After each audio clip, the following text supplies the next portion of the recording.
नमस्कार, आपका मेरे YouTube channel Rohit Yadav FTS में स्वागत है।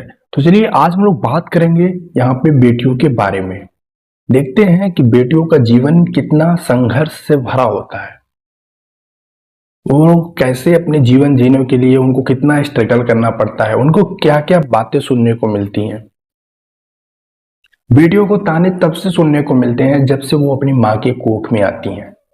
हर कोई यही कहता है कि बेटा होगा, बेटा होगा, बेटा होगा। ये कह के वो खुशियां मनाते हैं, किंतु जैसे ही उनके घर में बेटी का जन्म होता है, उनके चेहरे की चमक, होठों की मुस्कान इस प्रकार से गायब हो जाती है जैसे मानो बेटी हुई ना हो, बल्कि बेटी मर गई हो। इस शब्द का प्रयोग यहाँ पे इसलिए हो रहा है क्योंकि हमारे समाज में ऐसा देखा जा रहा है।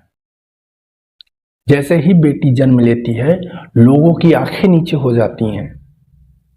लोग बताना नहीं चाहते, लोग छुप के निकलते हैं।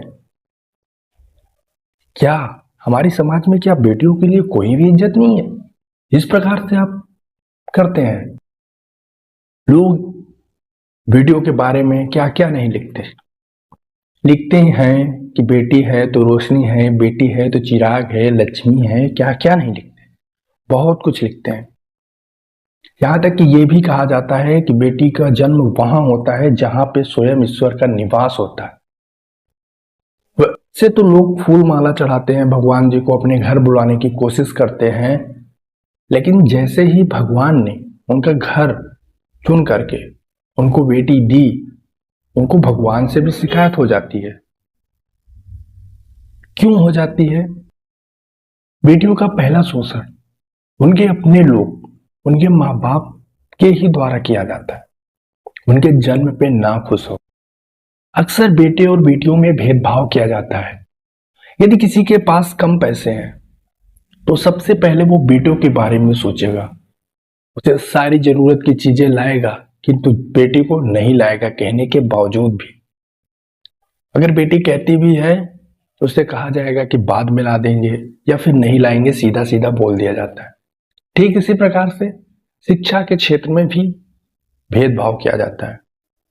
बेटे को हैसियत से बढ़ के स्कूल में पढ़ाया जाता है, किंतु बेटी को नहीं पढ़ाया जाता। क्या बेटियों को जीने का अधिकार नहीं, या फिर बेटे ही हैं जो चांद तारों पर जाकर देश और माँ बाप का नाम गर्व से ऊपर कर रहे हैं? क्या उनमें बेटियां नहीं? बेटियां हैं उनमें भी, क्योंकि उन्होंने उसी में खुद को ढाला है। उनको जितना मिला, फिर भी लोग बेटियों को आज भी बेटों से कम समझते हैं। लोग कैसे भूल जाते हैं ये सब सोचने से पहले झांसी वाली रानी, कल्पना चावला, इंदिरा गांधी, किरण बेदी, प्रतिभा पाटिल जैसे बेटियों ने, जिन्होंने देश को गर्व दिलाने के साथ साथ देश को चलाया भी, क्या ये सब बेटियां नहीं हैं? मगर नहीं, उनको दिखाई देंगे तो बेटियों की कहानी, उनके द्वारा किए गए बलिदान, वो ये कैसे भूल जाते हैं कि बेटा आगे चलकर डाकू, लुटेरा और हत्यारा भी तो बन सकता है। लेकिन नहीं, उनको तो भरोसा है वो अच्छा करेगा।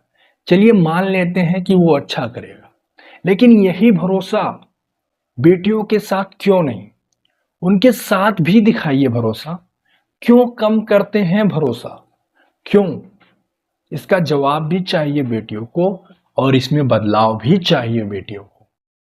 सोचो, अगर आप रास्ते में जा रहे हो और आपके पैरों में रोज ठोकर लगे, तब तो आप या तो पत्थर को हटा देंगे या फिर रास्ता बदल लेंगे।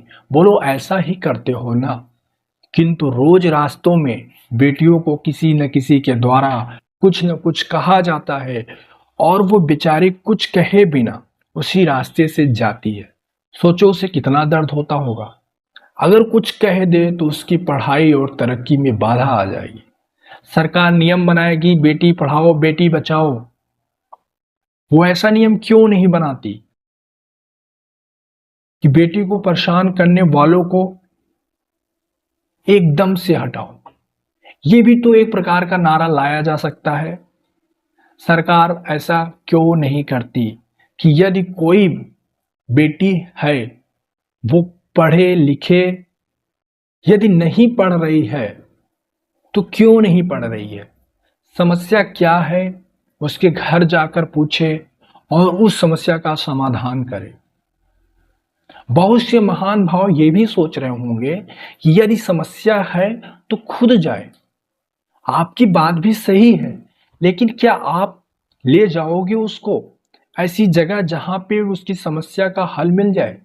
नहीं ना, क्योंकि कहीं न कहीं आप भी उसी बेटी के शोषण में शामिल हैं।